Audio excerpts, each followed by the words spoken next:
Hello, this is Matthew Robert Payne, and this is going to be a teaching called Go Into All the World. I'm going to just share on video some of the points that I have. It may go for more than half an hour, more than an hour. If you're on YouTube, you'll see how long it is. You can tell how long it is before you even click on it. So we're going to base this teaching off two scriptures. What people would understand as the Great Commission. So the first scripture is in Mark 16, verse 15 to 18. And speaking of Jesus, it says, "And he said to them, Go into all the world and preach the gospel to every creature. He who believes and is baptized shall be saved, but he who does not believe will be condemned. And these signs will follow those who believe. In my name they will cast out demons, they will speak with new tongues, they will take up serpents, if they drink anything deadly, it will by no means hurt them. They will lay hands on the sick and they will recover." So that is one of the Great Commissions that's mentioned in the Bible. After that, it said that Jesus was received up into heaven. So they were his very last words. And in Matthew it records, in Matthew 28 verse 18 to 20, "And Jesus came and spoke to them, saying, All authority has been given to me in heaven and on earth. Go therefore and make disciples of all the nations, baptizing them in the name of the Father and the Son and the Holy Spirit, teaching them to observe all the things I've commanded you, and lo, I am with you always, even to the end of the age." So Jesus actually ascended right then, but he said, "Lo, I am with you always to the end of the age." And it's very interesting that that he says that he's going to be with them to the end of the age. That means that Jesus can walk with you and be with you, because he wouldn't just say that, and I know that to be true. In the Mark 16, 1, it says, "They will cast out demons, they'll speak in new tongues, they'll take up servants, they'll lay hands on the sick and they will recover." There's a large portion of the church who don't speak in tongues. There's a large portion of the church who don't have the ability to cast out demons. And there's a large portion of the church who don't have the ability to lay hands on the sick and heal them. We're going to discuss some of those things in this teaching, and I want to share my heart with you. It's my desire to essentially share my heart with you. I've made some notes of the topics I'm going to speak about. This video is going to be made into a short book. And the book isn't going to have chapters, it's just going to have titles of the actual notations I've made on a pad to say what I'm going to say. So I'll announce each of the titles, and then I'll talk about each of the things. So when you read the book, each of the titles will be in bold letters. So the first title is, "This Does Not Mean Stay in Church." When Jesus said go into all the world, he didn't mean for you to go to church and stay at church and expect other people to be attracted to your church and come to your church and get saved. That wasn't the model that Jesus taught. When he had his disciples, when Jesus was on the earth, he sent them into each village and each town. He told them to find a noble person, a person of repute in that town, and to stay at that person's house. Then he said to lay hands on the sick and cast out demons and preach the gospel and tell them that the kingdom had come near. So what were they doing? They were casting out demons from people, they were healing the sick, and when people were amazed at what they were doing, then they were sharing that this is the kingdom of Jesus.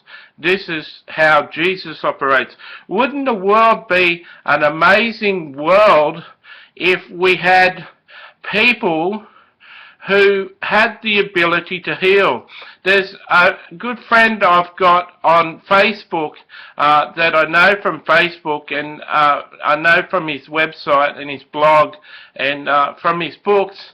His pen name is Praying Medic, and he's written a book called Divine Healing Made Simple, and that's a book on to teach people how to develop the gift of healing. And healing is something that has a shock and awe factor to it. If someone's limping along with a sore leg, that they've got damage in their knee, for instance, if you come alongside them and ask if you can pray for them, you lay hands on them and that damage in that leg gets healed and they've got no more pain. That really has a drastic effect on people and really demonstrates Christ within you. So there's many people learning how to heal, and I still have to learn how to heal, but I'm gifted in the prophetic and I can reach out to people by sharing prophecies with them. So this Great Commission doesn't tell us to go to church each Sunday and worship at church and expect other people to come to church. It's encouragement for us to go out into the whole world and preach the gospel and share the good news of Jesus Christ with the people of the world. Now, the good news of Jesus Christ isn't so much give your life to Jesus and you won't go to hell. It's a more complete message than that. It's a message that says, become everything that you were meant to be through getting to know the Creator of the universe and getting to know what you were created to do. That's a more holistic example of what Jesus can do. Of course, for you to be able to demonstrate that gospel, you need to be doing the thing that you're created to do. You need to be actively pursuing what you were born to do. And so people in this world are looking for purpose and reason to live. So much of the purpose of living is found in Christ, and so much of what we were born to do can be found in a relationship with Jesus Christ. So God doesn't want you to stay in church. He wants you, some people would like to be in Christian ministry and full-time in ministry, and essentially they're saying that they want to be around Christians. But Jesus has arranged it that people have got jobs in secular society among non-Christians, because he wants you to share the flavour of Christ. He wants you to share the aroma of Christ among people who don't smell that aroma. He wants you to share His love, His joy, His peace, His comfort, His understanding with people who are devoid of that. So the Great Commission is a calling for us to go out and mix with the people of the world and demonstrate Jesus and his love and compassion to people in the world.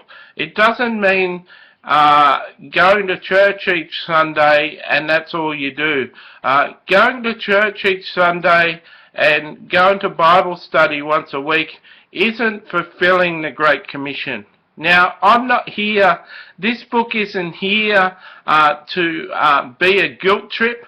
This book isn't here to make you feel guilty or condemned for not reaching out. It's a book that I hope will demonstrate how to be Christ in your community, how to be salt, how to be light, and how to demonstrate Jesus, and how to live a life so that people you know get a chance to understand the gospel and get a chance to understand Jesus. So, the next heading is Become Salt and Light. And we'll go to a scripture that talks about that.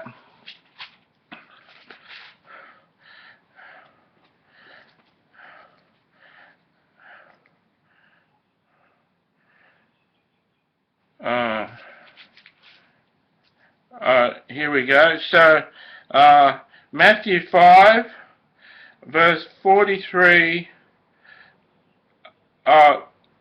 Matthew 5, verse 13 to 16. You are the salt of the earth, but if the salt loses its flavour, how shall it be seasoned? It is good for nothing but to be thrown out and trampled underfoot by men. You are the light of the world. A city that is set on a hill cannot be hidden, nor do they light a lamp and put it under a basket, but on a lampstand, and it gives light to all that are in the house. Let your light shine before men, that they may see your good works and glorify your Father in heaven. So what is salt? Is a heading. What does it look like? Salt has two properties, two fairly understood properties. In days gone past, before refrigerators, they used to pat meat down with salt. And they used to pat meat down with salt, and it was a way of preserving the meat and stopping the meat from going off. Salt also has a property of flavour. Salt actually not only just puts salt like a flavouring in your meals, but salt actually brings the flavour out in things. It accentuates the flavour of other things. So what is salt? What does it look like? What does it do? Well, in society, the world that we live in is fast losing its morals. It's fast sliding away and becoming more and more wretched. At the moment, it's considered a sin. It's considered unhealthy and unwholesome for a pedophile to have sex with a child. But you'll be interested that it's coming a time towards the federal courts in America where that's going to be looked at and discussed, that that isn't unnatural, that it's a natural inclination of a man, and it should be accepted. We've already had the decision in 2015 to allow gay and lesbian couples to legally marry. For 2,000 years since Christ, it was accepted practice that a marriage was between a male and a female. Now it's accepted by the community. It's been approved by the High Court of America that a male and a male can marry, and a female and a female can marry. There's talk of people in a threesome relationship, two women and a male, or two male and a woman, or a male and a woman and another male, getting together and allowing marriage between a threesome. The perversions of society are getting steadily and steadily worse. It's our job as a Christian to be the preserver of society. It's our job to, when people are discussing, do you think that this is right, in a nice way, in an understanding way, for you to say that you believe marriage is between male and a female, and though you love and you have compassion for people who are gay, they should have some other arrangement and not call it marriage, because that's what marriage is, between a male and a female.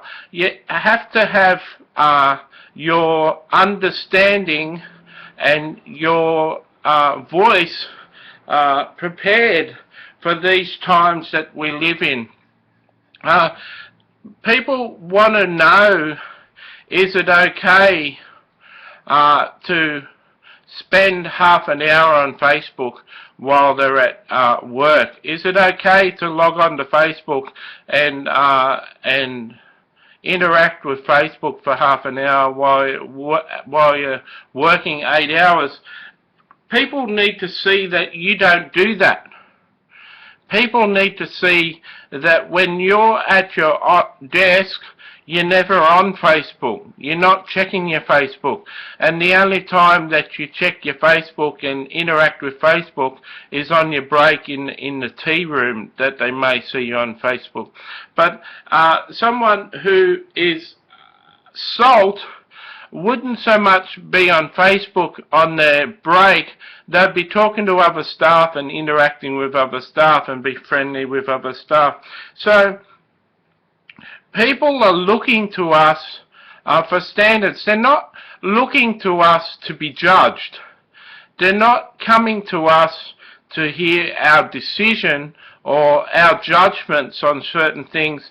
They're looking to us to have a standard, just like a child knows that there's limits and lines to cross with their parents. When parents have got clear boundaries, the child feels comfortable and at ease and knows not to cross those boundaries. The same is true with society, that society needs standards. And when the standards are taken away, people aren't as happy. People assume that a life of debauchery and a life of sin is more enjoyable, but people don't realize that it's the laws and the standards that society has that keeps peace and joy reigning in the society. So people need to know that we're people of standards and we're people of our word. It doesn't mean that we have to be completely intolerant and judgmental.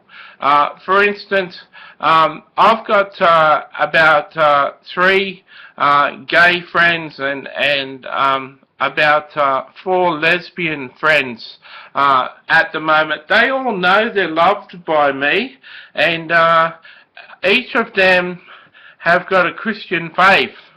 A couple of them live together and plan on getting married. So how do I communicate my salt to them? They understand that I love them. They understand that I've got a reasoning that it's not okay. But they know I love them and they know I accept them, and they see my compassion and love every time they meet. In fact, on the lesbian couple that live together, I'm one of their favourite people. I think that Jesus demonstrated that he was the friend of sinners, and he often got in trouble from the Pharisees for hanging out with sinners, tax collectors, which are the equivalent of today's pedophile, I'd imagine. They were so hated by the Jewish people. But publicans, people running bars, and prostitutes and sinners, all sorts of sinners, they congregated around Jesus, and Jesus loved them. Jesus showed them love. So that's one aspect of salt as a preserver. The other aspect of salt is to give something flavour. To flavour something, to keep it, to make it taste just right. And to many people of the world, Christians seem rigid and full of rules and boring and religious and hard to get on with, and all sorts of things. These aren't terms of endearment. These aren't ways to describe something that's flavoursome. We should be known for love, joy, peace, kindness, goodness, self-control, compassion. We should be known for all those things. They're the things, that's the flavour, that's what we need to demonstrate, not talk about, but demonstrate. And when people are in a stressful situation, we need to be able to bring the peace to that situation. When people are upset, we need to be able to bring the joy. When people are out of control, we need to be able to bring the control. When people aren't getting looked after and are in a bad position, we need to bring the goodness and the kindness and the compassion. We need to be the thing that makes society work. Now, many hospitals and many programs for orphans and many outreaches into the African community and poor communities, many of those works are done by Christian people, and this is an example of the flavour, the way the Christian church in the West can flavour the East and the impoverished nations.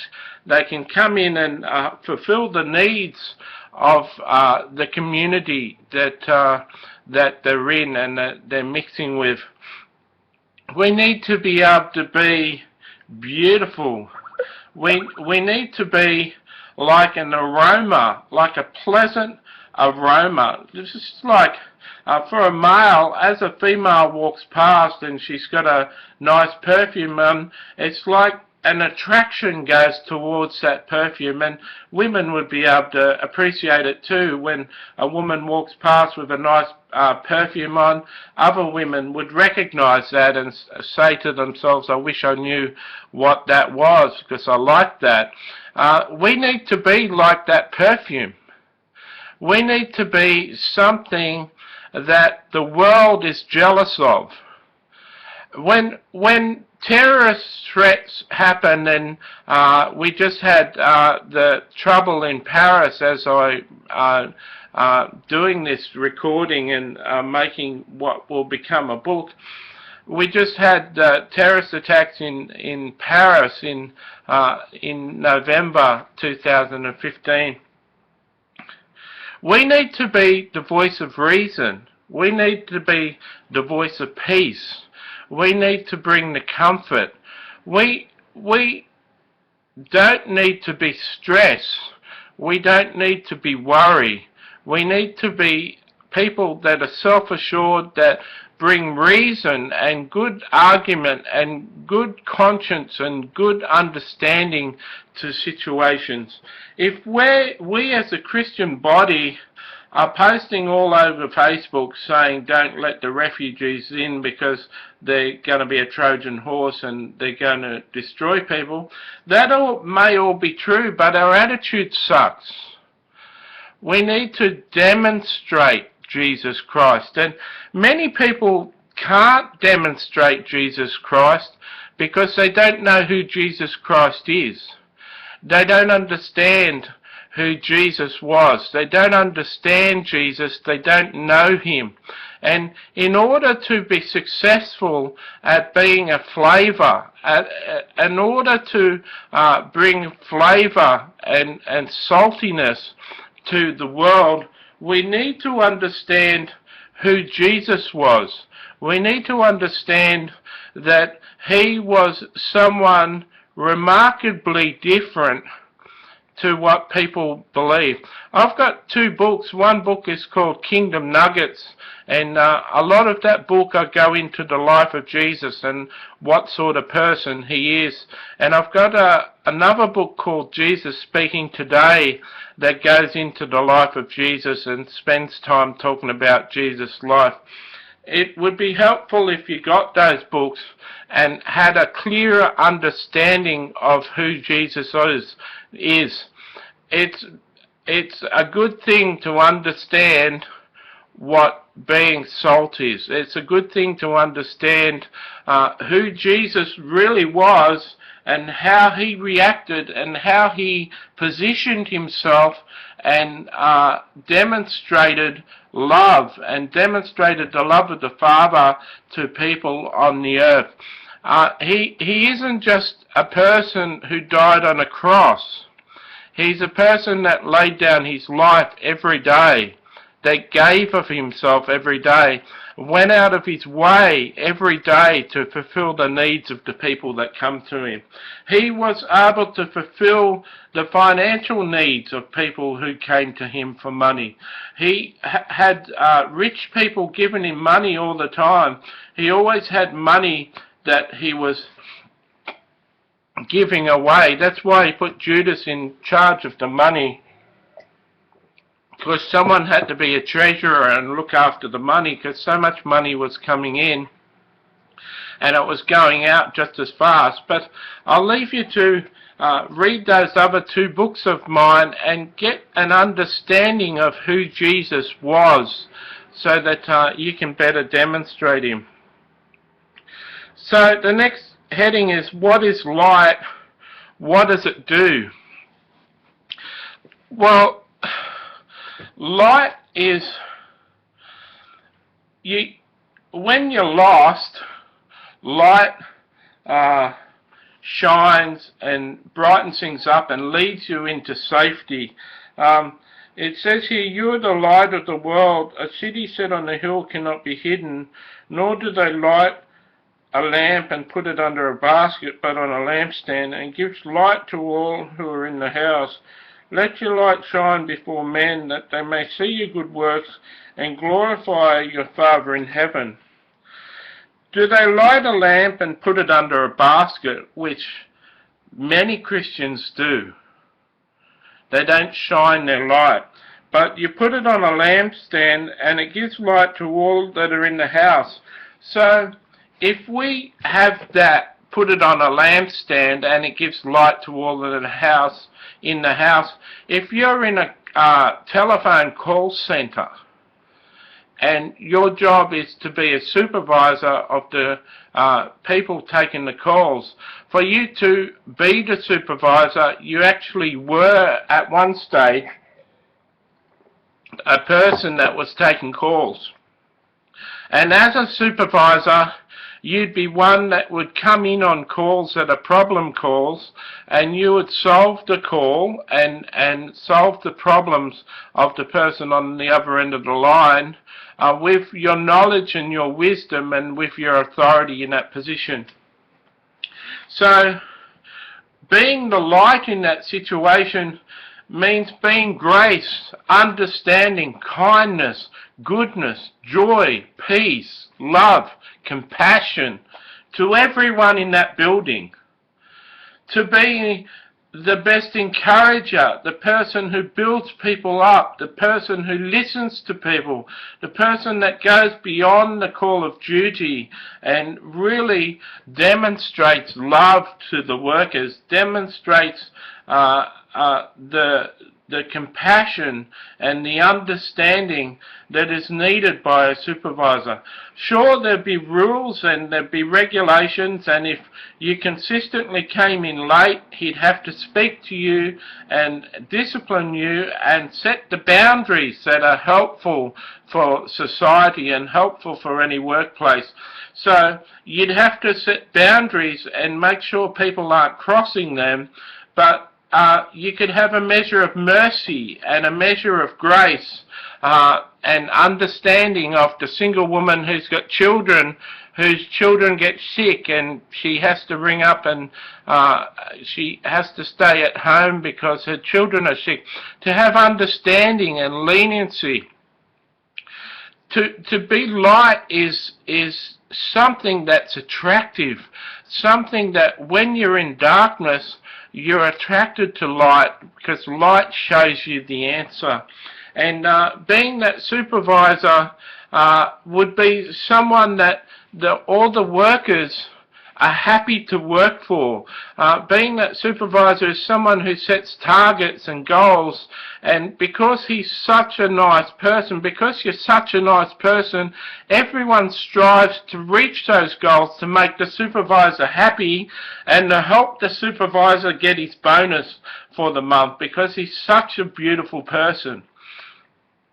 So when it says that you put your light on a lampstand and it lights the whole house, it doesn't necessarily have to be a house, it can be a workplace.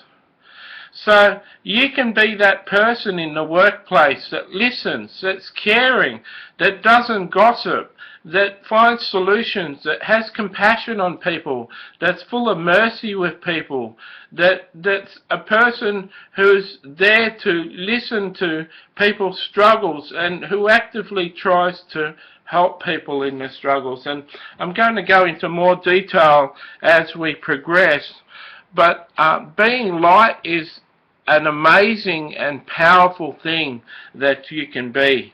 And it's also the same as being flavour. It's the same as being salty flavour for people, but it's demonstrating the light that is within you. And we all know that Jesus is the light, that he's the light of this world. But he said that we're the light of the world. He says that in verse 14, you are the light of the world. A city set on the hill cannot be hidden. So he declares that because the Holy Spirit is in us, because Christ is within us, we've become the light of the world. We're the ones to show people the pathway to truth. We're the ones that are meant to have the answers for people. We're the ones that should have communication with God and should have the answers that people are seeking.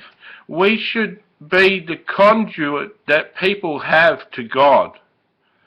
And I'll speak about having a prophetic gift later on, and how you can influence people through the prophetic and being a conduit to God.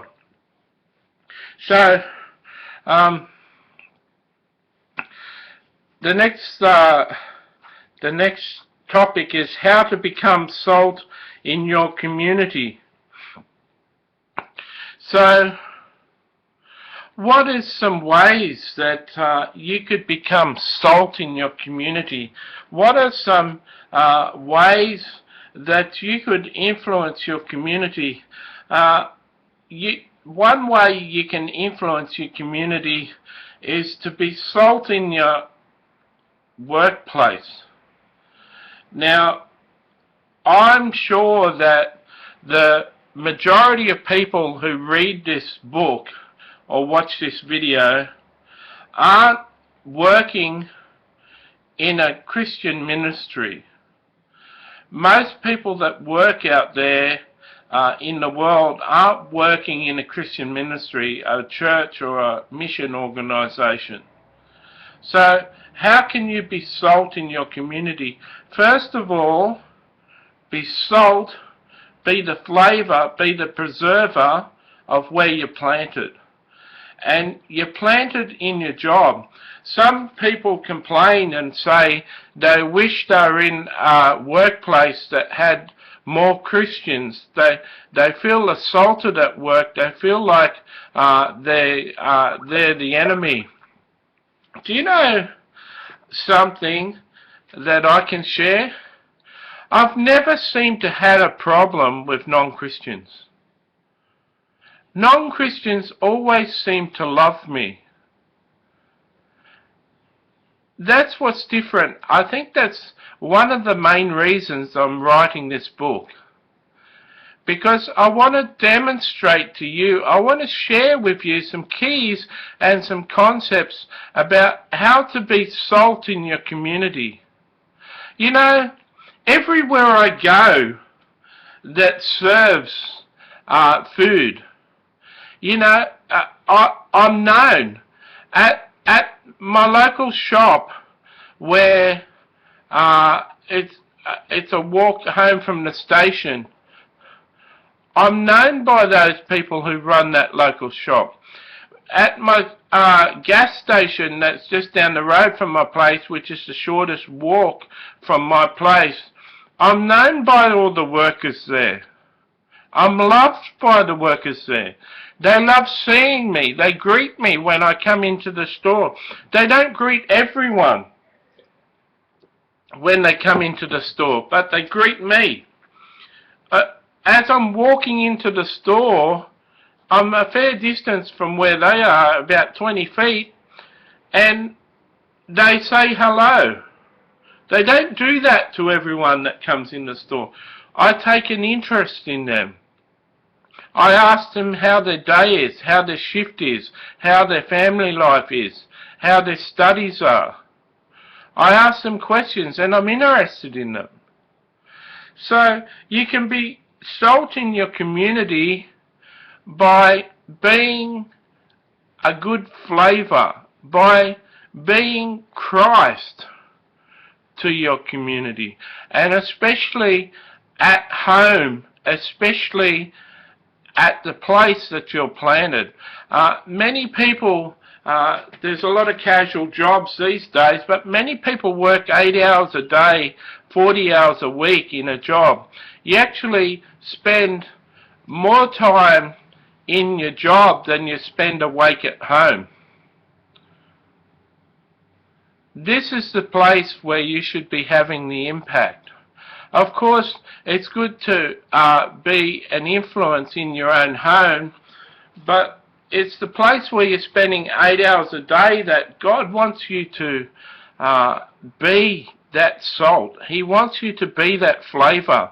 He wants you to bring Christ, compassion, love, joy, peace, self-control, kindness, goodness, understanding to that place. The person who's got no friends, who's left out, he wants you to be their friend.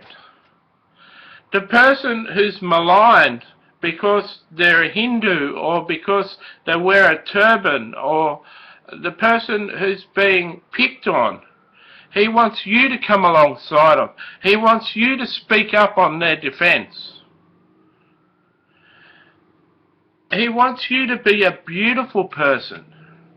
Not, you know, some people have the idea that the gospel is telling everybody that they're sinners and they're going to burn in hell and they need to do things God's way. Some people are very passionate about the kingdom, very passionate about saving people, but they turn off everybody that they mix with. They so rigid and so full of religion that everyone hates them.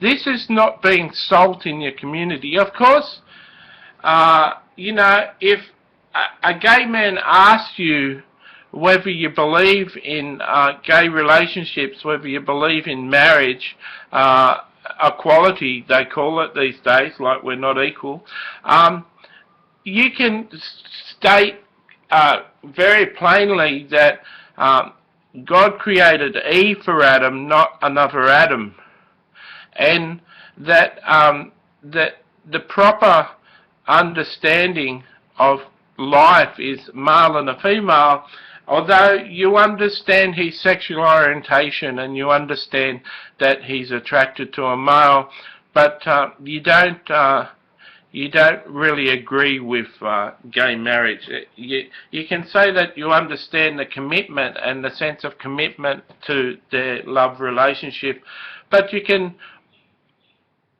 make it clear how you stand. But then you can just be just as loving to that person in their sin. You know, people need to know that you love them, you accept them, and you understand them before they're willing to listen to your side and willing to come over to the way you do business.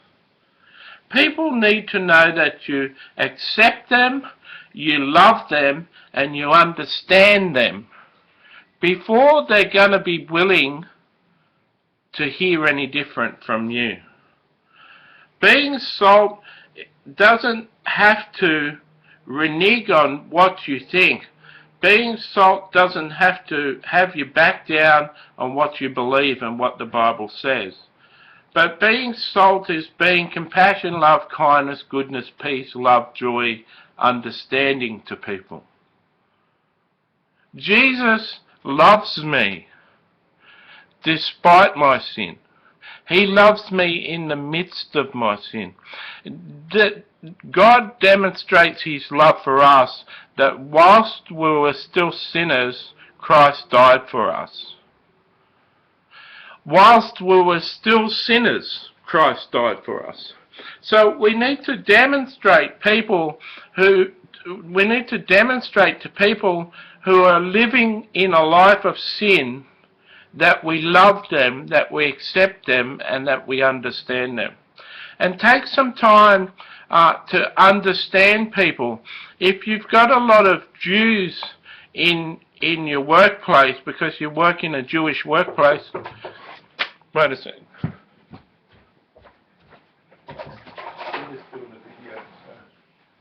We just won't vacuum. We won't vacuum. Because I'll be going there for another hour. I'll just do that here then. So we need to demonstrate that we understand people. If, for instance, like I was saying, you work in a Jewish workplace, it would be good for you to get an understanding of how a Jew thinks. It would be good for you to understand Jewish literature and get to know how they think. They serve a holy God. They serve a God that is one. That they understand certain things that are different. They believe in certain things that are different to Christians. It would be good for you to understand them. Because when you understand people, you've got a level playing field. You've got somewhere that you can reach people and impact people from. People aren't interested. They're going to know you're a Christian, or they'll find out soon enough that you're a Christian. They're going to expect you as a Christian to judge them. And when you're not judging them, when you know a lot about their faith, they're going to open up to you more. You know, I use an example. One day I was walking down the street and I saw a young girl with a witchcraft pentagram hanging around her neck. And I said to her, are you a witch? And she said, yes. And I put my arm around her. I said, I'm a Christian. I love witches. And that really shocked her. And I said, hey, tell me, can you do prophecy? Can you tell things about a person and tell them about the future? And she said, yeah. I said, how about I do a prophecy on you and you do a prophecy on me? And she said, deal. And I took my arm from round her shoulders. I said, this is what you're all about. And I went, all about her and her life and what she likes and what sort of person she is and her future. And then she did one for me. She reckoned I was the coolest Christian she'd ever met. And that was a demonstration to her of my salt. That was a demonstration to her of my light. So you're planted in your job. You're going to be there for a long time if you don't change jobs. It's time to be Christ to the people that you're doing life with. And further on, I'll go into details about how you can do that. Further on, I'll explain ways that I do it, and you'll gain some understanding about how to be salt and how to be light. So, how do you be light to your community? You know, with recent, I know this book will age and it'll be years later, but the Paris attacks seem to really scare people. The attacks in Paris that, you know, terrorists were let in as refugees, and then some of the terrorists actually went and did acts of terror in the new place, and people are really concerned that if we let refugees into our countries, that there'll be breeding grounds for the terrorists and ISIS, and they'll attack us and do us damage, and people are really afraid. Being light is being the voice of reason. Being light is being the understanding. Being light is having the answers. And not every answer is clear-cut. Not every answer has to be clear-cut. You can be a person, you can be a leader who leads an organisation or leads a group of people like a church, and you don't have to have all the answers. You just need to be comfortable and be a voice of reason and be a person who has got a good relationship with God and who's open to God and open to get instruction and direction of God. People are looking for direction. People are looking for stability. People are looking for answers. As I said, you don't have to supply the answers straight away, but it would be best if you're a voice of reason. You know, one interesting thing about the world is that people in the world really value their lives, and they're not really sure where they're going to go when they die. What I sense at the moment is this tremendous opportunity for Christians to speak about their assurance of where they're going if they die. This opportunity is an amazing opportunity for Christians to share they're at peace. Even if they died in a terrorist attack, they know where they're going and they're happy to go there. But people aren't sharing that on Facebook. People aren't sharing that. There was a guy that shot a gun in a place in America, I'm not sure of the place, and he asked people in the community college, he asked people if they were Christians, and if they said they were, he shot them. You know, not much was made of the courage of those people, that it was quite easy to say you weren't and not be shot, and be shot in the leg. I think he was shooting them in the leg if they said they weren't a Christian. It would be quite easy to deny it. But so many people stood up and said who they were. That's our confidence. That's light. Sharing your confidence about where you're headed. That's being light. Being assured that Christ is part of your life, and He's got designs on your life, and He's got a will for your life, and He's got things that He controls about your life.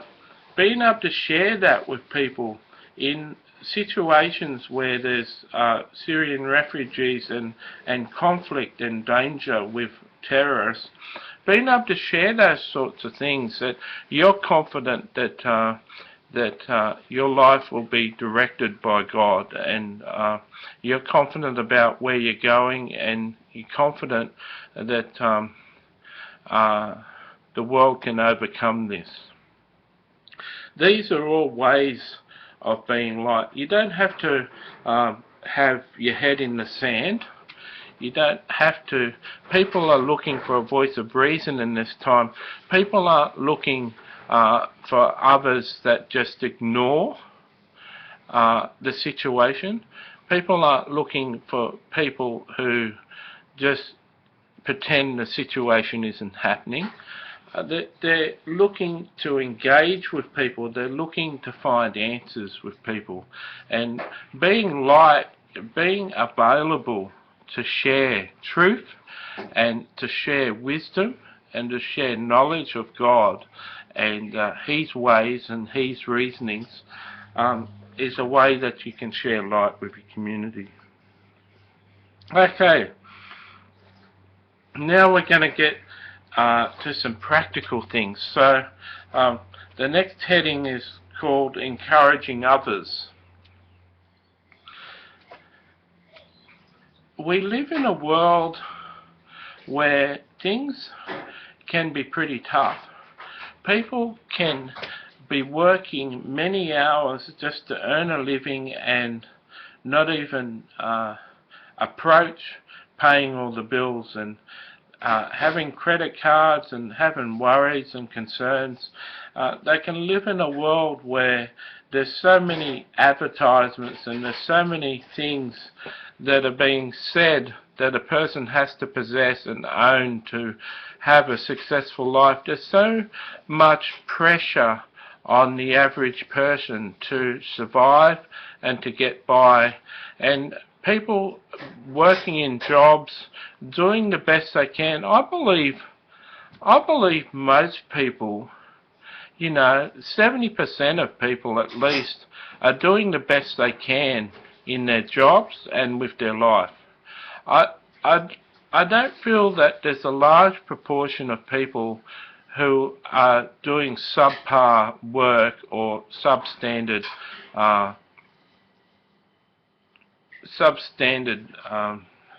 trying at things. I feel that there's a large percentage of people who are doing their best, and the world can be tough. Women, for instance, they look at other women. They look at fashion. They understand good fashion, and they see good dresses and good skirts and good tops and good clothes on other women, And some women have got more money and can afford the better brands and the better fashions. Some women are frugal and are really good at shopping at community shops and op shops and charity shops, and able to get good clothes really cheaply and dress themselves. Some women are just really, really good at the way they present themselves. They really know what clothes and colours will really set them off and accentuate their looks. Some women are just struggling to look good.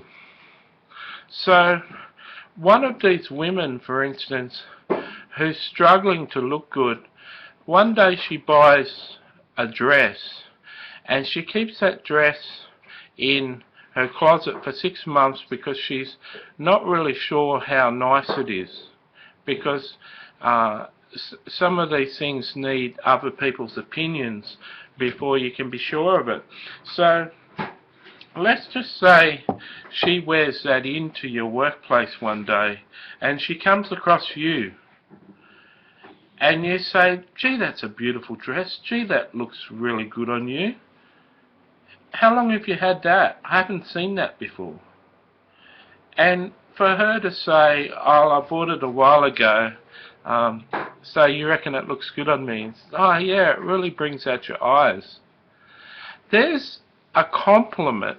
There's something that's really sweet to her ears. Of course, if she wears that all day and a couple of people comment, then it's going to be used as a dress that will come out every 2 weeks. But you'll notice in that situation, you started it. You were the first one to say it, or you were the 1 in 3 people that said it to her that day. Encouraging others is just a simple thing to do. It's an easy thing to do. It's something that even makes you feel good. Of course, there's people who use encouragement and use flattery in a way to control people. Many women have a hard time accepting a compliment from a man, because many times the man is trying to use it as leverage to develop control and develop some sort of rapport with the woman, and he's trying to make his way into her her understanding and her appreciation of him. So there can be compliments that are leverage, that are given in order to control, and that's called flattery. And women are very perceptive to men flattering them, and even sometimes other women can use flattery to gain control and possession. But we're not looking at that. We're looking at encouraging others. And when you're genuine, when you've got a good heart, and when you're coming from a good spirit, people are able to recognize that this is just a compliment and this is just encouragement, and they accept it gratefully. Some people can't accept encouragement and they struggle with it, but it still touches them. They remember that. Even though they don't acknowledge and say thank you or make a big fuss about what you've said that encourages them, that really brightens their day, and it really encourages people to get encouragement. It's funny to say that. So if you're known as a person who encourages people, if you're known for your encouragement, people like to be around you. People are never sure of when something's going to come out of your mouth that's encouraging, but they love interacting with you. It takes a certain sort of observation. You've got to be very observant to be a good encourager. You've got to realise that this person on the phones is doing an exceptional job. Her phone manner and her skill and her temperament and her ability to control her patients and her self-control is above average. You've got to be able to recognise all those things in that person taking the calls. So when you're the supervisor, you're able to walk by her between calls and say, "You're doing an excellent job. Gee, you're a patient person. You handled that customer really well. You had tremendous self-control. I'm really proud of you." That's what makes this call centre the best, people like you. And you're able to do that because you're very observant and you know what good is. So to become a good encourager, you need to take an interest and have an understanding of what good is, what excellent is, what exceptional is, and to be able to recognise that in a person and then bring it out onto the forefront and bring it out and recognise that to the person through the gift of encouragement. And the next heading is building people up.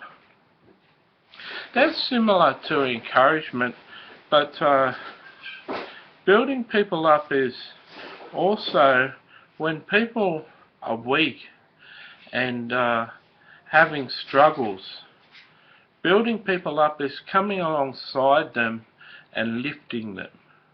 You know, when someone's having a problem in their marriage and they've shared with you that they're having intimacy problems in their marriage, offering to babysit their children so they can go out on a date night, that's building people up.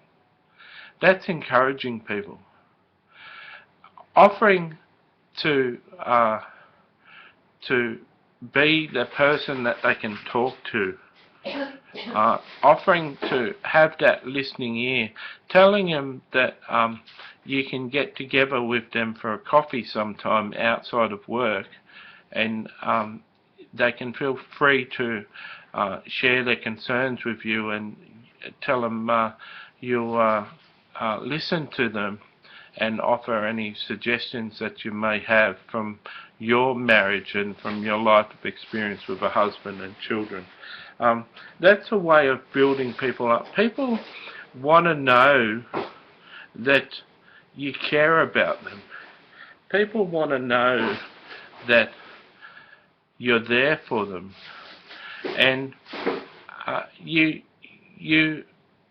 develop that trust and you develop that ability to be that person they run to through experience and through many conversations and much understanding on your part.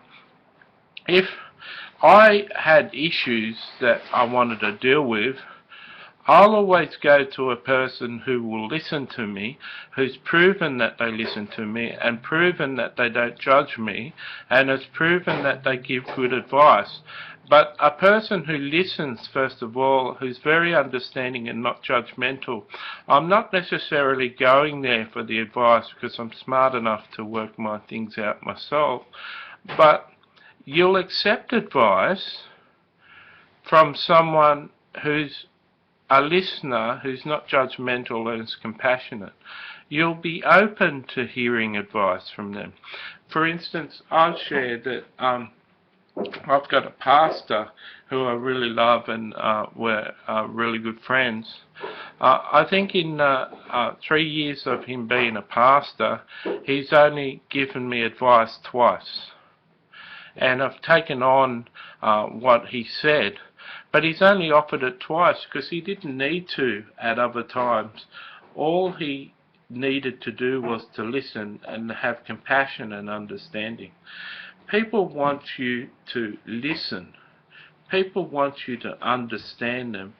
People want you to offer help and assistance when they're having a hard time. So, for instance, you know, I've known a person who was short $50 for the rent, and I've heard them say that they're $50 short and they don't know what they're going to do, and I've given them the $50 just to be able to help out.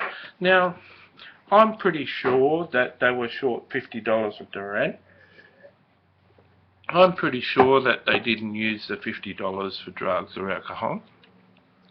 But I know that many people who know me feel the influence and feel the love of Jesus on me, and many people won't lie to me because they respect the Christ in me, that they're honest. But even, you know, you've got to wonder why someone is $50 short from the rent. Well, people can have massive phone bills, or they used to have phone bills before phone plans, and people can have other bills that have all come in on top of them and not have enough money. But they could have spent their money on gambling or drugs or something and left themselves short for rent. But it's not up to you to understand why they're short. It's just, are you going to help?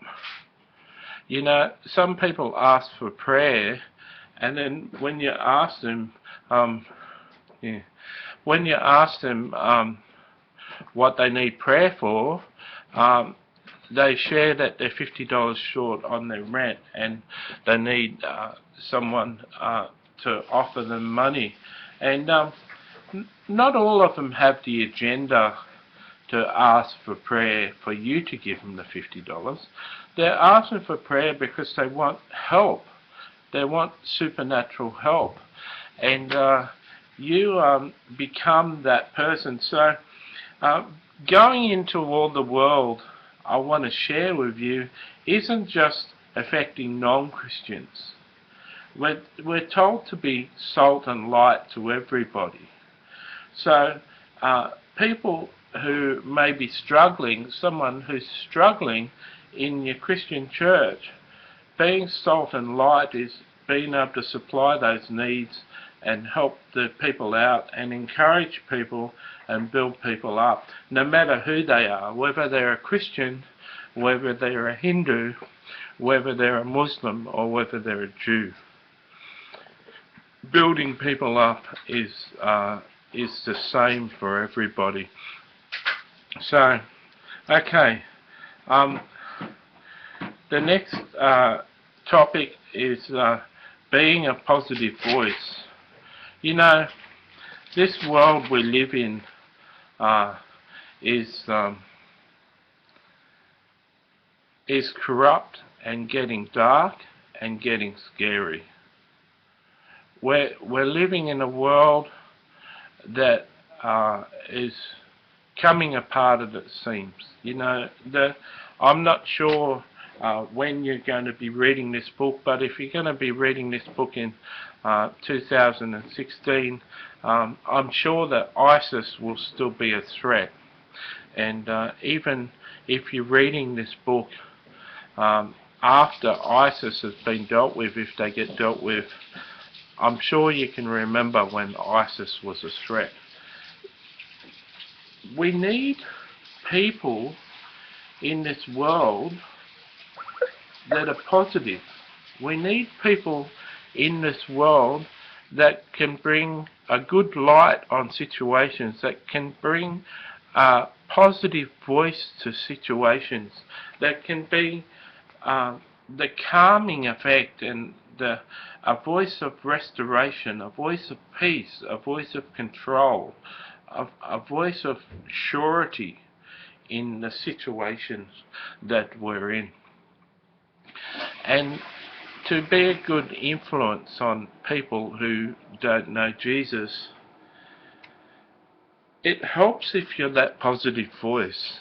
It helps when you hear of situations for you to be able to give a good spin on that situation, for you to be able to give a good idea or a good understanding of the situation in a positive light. If you're a person who's always encouraging people, who's always building people up, who's always got positive things to say about negative things. If you're a person who has solutions, who has answers, who has critical thought, who has thoughts that are just not generated by the media, but thoughts that are clearly worked out and thought about and expressed in a smart and understanding way to people, you're going to have an influence on them. People are going to come to you with the problems of the world and the concerns that they have, and they're going to ask for your spin. They're going to ask for your opinion. If you become, many people start blogs and they become an expert in a certain topic, a certain situation. Many people follow those people's blogs because they're the expert. They come to them, they hear from them every week, and they're glad to spend 10 minutes of their time reading a blog post every week because this person is an expert in this situation.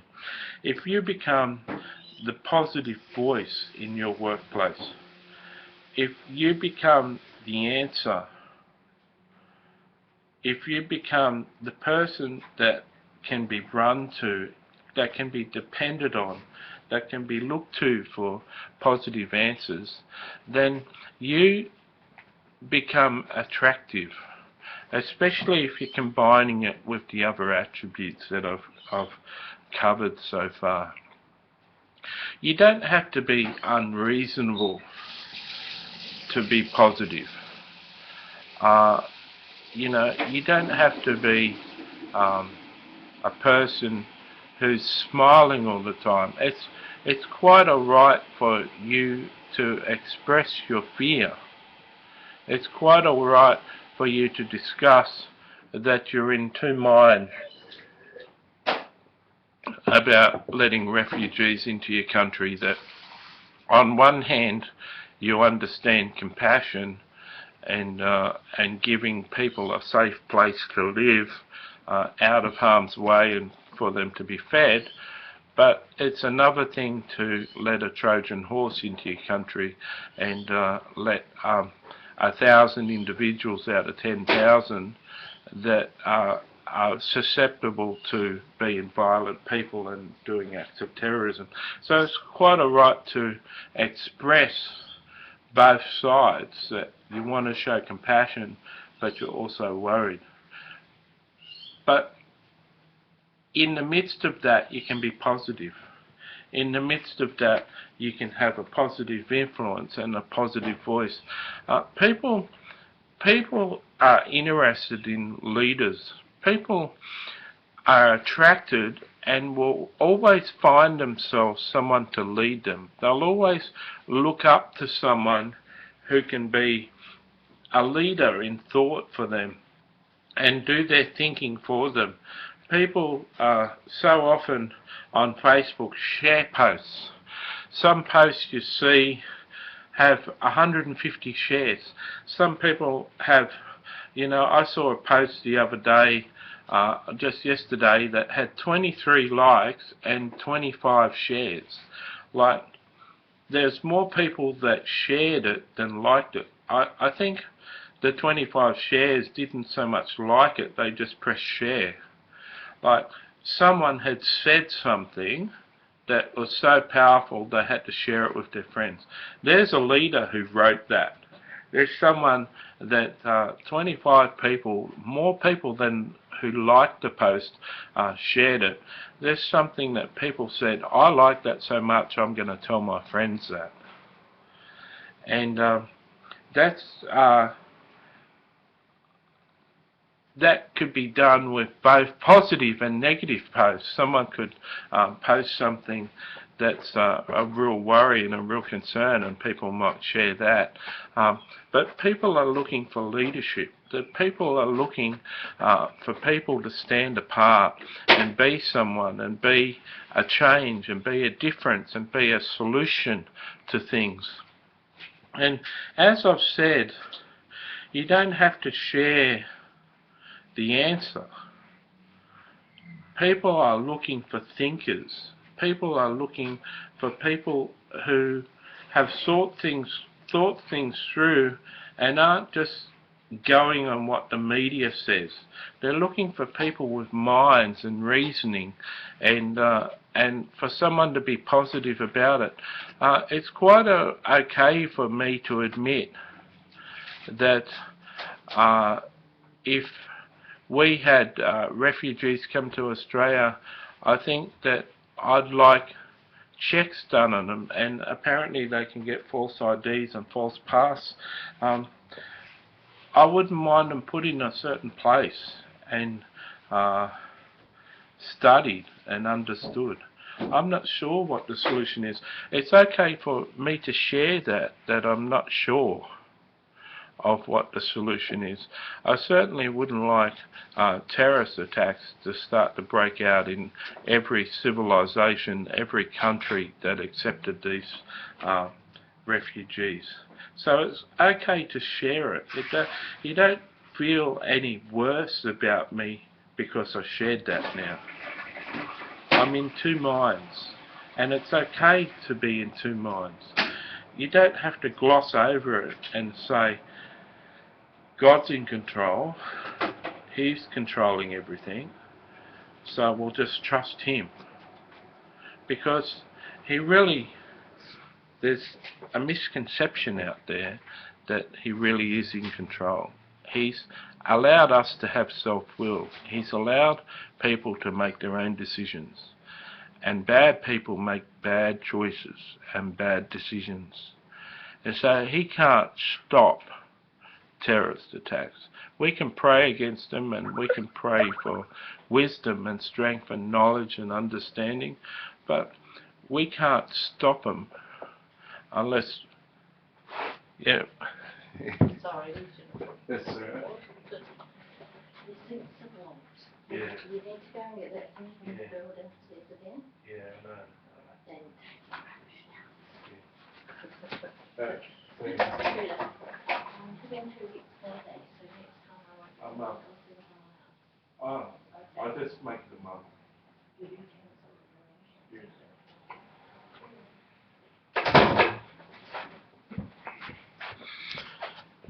Yeah, sorry, I had someone visit. So, it's okay to express how you feel, but people are looking for you to be positive. And when you're being salt, when you're being light, when you're being encouraging, when you're building people up, when you're the listening ear, and when you're a voice of reason and a positive voice, you're very attractive to people. People are attractive. People will seek you out and ask your opinion. And that's where you want to be. That's how you create a position of influence in people's lives. Okay, the next heading is being a joy bringer.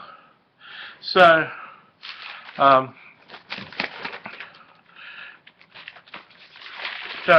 being a joy bringer, that's a person who brings joy and laughter and fun to people's lives. Now, you may not be a natural comedian. You may not be a person who demonstrates good humour all the time. But most people have got a sense of humour, and it's good to have a laugh, and it's good to have a sense of humour. People really enjoy a sense of humour. But being a person who... Now, not everyone can be this, but people have different temperaments, but being yourself, being totally happy to be yourself, being able to share the troubles you're going through, the struggles you're going through, being transparent and honest, being a person who encourages people and builds people up, you become like me, you become a joy bringer. So I can, even in the midst of depression, in the midst of chronic depression, I can go out into an environment and bring joy.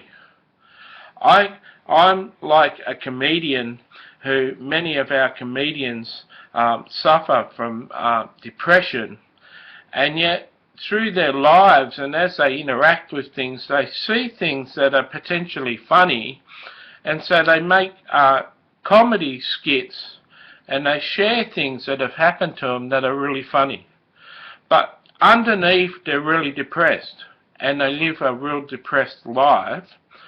But when they're out in public, when they go on stage, they've got everyone laughing for half an hour. They're joy bringers. They bring joy. And everyone loves a comedian. They love them. They buy DVDs. They watch them on Comedy Fest. They love them. But they mightn't know that comedian's personal life. They mightn't do life with him every day and see the depressed part of him. You know, my pastor got up at church 2 weeks ago and said that he really enjoys the way that I encourage people. He really enjoys the person that I am, that you're such an inspiration to people. And even though you're depressed, even in the midst of your depression, you encourage people. And I'm really happy with you, and I'm really impressed with you, that even though you're not healed of your depression, you encourage everyone else and you bring so much life to our community, Matthew. So he said that to me, and I was really happy and really encouraged by that. And so you can bring joy to people. You can, you know, it's quite easy to find joke sites. It's quite easy to find joke books and find the jokes and the stories that are funny, that impress you and make you laugh, and they're the best ones to share. You don't have to get jokes that aren't funny to you, but you can find jokes. You can get a joke book or sign up to Facebook groups that have jokes, and you can tell one of them a week. You can do some research and just be that person that says these things that crack people up, you know. And the best jokes are ones that crack you up every time you say them. And you know, you can be that person of joy, and it even makes more effect on people when they know you've got a hard life. When they know that when they do life with you, that you suffer from mental illness or you suffer from depression. It makes even more of a lasting effect on people to know that your personal life and your struggle at home is a struggle, but whenever you're around them, you bring joy and encouragement, and you build people up and you make them laugh and you bring a positive voice to them. So be a joy bringer. Do some research if you need to. Find some jokes. Share jokes with people. You don't always have to share a joke to be funny. You can just, if you're funny, just be funny. Just bring joy to people. And so much of the joy bringer category is encouraging people. Be aware, be sensitive. Look out for change. Look out for good things. Look out for changes in people and compliment them. Tell them sincerely what a good job they're doing, or tell them sincerely what that dress looks really, or that makeup, or that lipstick, or that tie, or that shirt, or those jeans. Whatever looks good, tell people. And you'll be amazed. You'll be amazed once you open your eyes and you start to do it, you'll be amazed at how many good things you see and what effect you have on people. And it's not being fake. It's not controlling people. It's being a positive influence. It's being something that brings life. It's bringing something that brings joy to people's lives. And just become that person. Just remodel yourself and become that person. I'm going through tips that I've written in point form on this piece of writing pad, and I'm just going through point by point. I'm not labouring on each point. I'm not spending more time than I feel on this point. Just each point that I go through, I spend the amount of time I feel I need to, and then I move on to the next one. And I'm not worried. I've got my computer plugged in that I'm recording this on a webcam, so I can go as long as I need to, as long as makes sense. And so yeah, so the next heading is not speaking ill of people. There's so many people,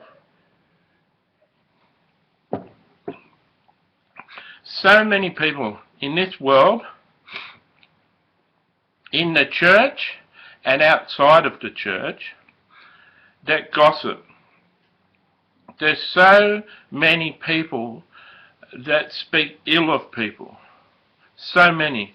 It's like a favourite pastime.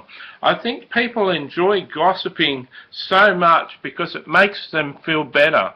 It makes them feel superior to the person that they're talking about and putting down. Did you hear what Betty did?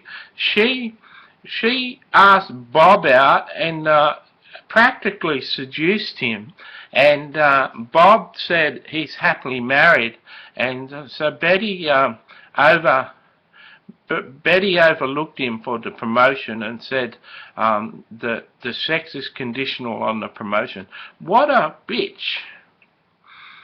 And I used that word in the video. I don't know if I'll blank it out in the actual book. So one way of setting yourself apart is when people are gossiping, for you to start to bring up good points about the person. But Betty has had a troubled life, and I can understand her thinking that sex is the way to get control. You should see Betty's artwork. You know, have you ever seen her paintings? Have you ever been to her house and seen her paintings? She's an amazing artist. She may have some personal problems, but she's talented. I think she could earn a living just from her artwork. Just dropping that into the conversation and being a master at doing that. That when people are gossiping, for you to make a comment on the gossip and then turn the conversation to something positive. Have you ever seen her doodles? Have you ever seen what she doodles when she's answering phones, and the pictures that she draws? They're amazing. You should see them. Ask her to have a look at her pad next time she's making the phone calls. Ask her to have a look at the pad that she doodles on. You know, you may even find a picture of yourself. It's amazing. I found a picture of myself. She did a picture of me, and it was really outstanding. And yeah, and that's a way you can do it. You covertly do it. You don't have to say, I'm not a gossip and I'm not going to have any part of this. And while you're talking about Mary, I don't want, or Betty, I'm not going to have any part of it. Because as soon as you say that, you've made them feel worse for gossiping. You've drawn a clear line in the sand, and you've made them almost enemies. And you can be sure when you walk away that the topic will turn to you and they'll be gossiping about you. So there's a way of being amongst people that gossip and not speaking ill of them. So many people in this world are hurt and are hurting. There's so many people that need deliverance. There's so many people that need counselling. There's so many people that have had a past that really hurt them, that they haven't recovered from. Gossip is like a band-aid trying to cover a wound. People do it to feel good about themselves, to feel better than the person they're gossiping about. They do it as encouragement, just like Facebook arguments. So many people enjoy watching 2 people or 3 people argue on a Facebook thread. They love it. They love to fight. They love violence. They love people picking at each other. And some people will even join in and add to the argument and add fire to the confrontation. So it's good to stand out. Do you know, if you're in a workplace and you did that a number of times, you came in while people were gossiping and you changed the subject and said good things about people, do you know it would change the behaviour of your workmates? Do you know that they would stop gossiping whenever you turned up? They would clearly get the message that you don't participate in that. And you know, when they had problems, when people are gossiping about them, when they're depressed and they're losing friends, they'll come to you because they know that you wouldn't be listening to the gossip about them, that you wouldn't be listening to it and you'd have good things to say about them. You can make a real difference, you know. You can make a real difference. It's easy to do that. Well, it's easy for me. I'm just sharing this video and writing this book for other people. It's really the love that I have for your friends that gives me the time to spend doing this video. It's tiresome. You know, doing a video of all of this in one go is tiresome. In fact, I'm going to continue this in the next video. God bless.